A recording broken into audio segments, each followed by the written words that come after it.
un día de gloria, realmente, para Euskadi un día de gloria. Recuperar el euskera a través de la literatura y la música, pues era una cosa en donde requería una unanimidad, ¿no?, de mucha gente, tanto los autores como los que venimos aquí a presenciar.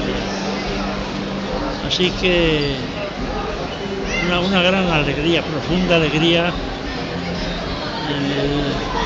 Yo en mi tiempo también hice a Malur, claro que era el tiempo de Franco, y aquí pues hay mucha libertad, sí, claro. Por lo tanto aquí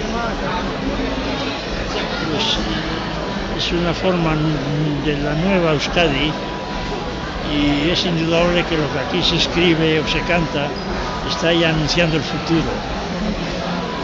Todo pueblo tiene que tener un futuro.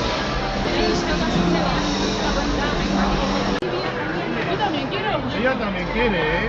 A ver. Además me pidieron y yo les he encantado.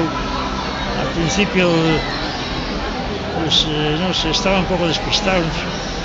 Yo les dije, bueno, pues no es verdad que está avanzando la escritura y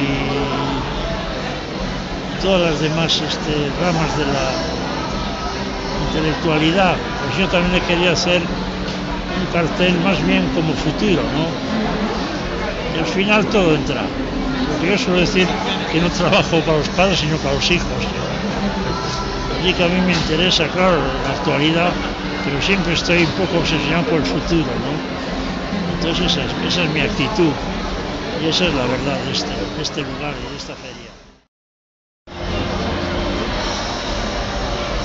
Ya digo, es un día realmente importante, y que a ver si los del gobierno de Madrid tienen el valor de seguir mutilándonos, ¿no? Yo creo que no debemos de permitirlo, y tenemos que estar todos muy unidos, muy unidos. En Amalur estábamos todos unidos frente a Franco, ahora estamos más segmentados, pero yo creo que la idea del nacionalismo profundo y moderno es lo que a todos nos une.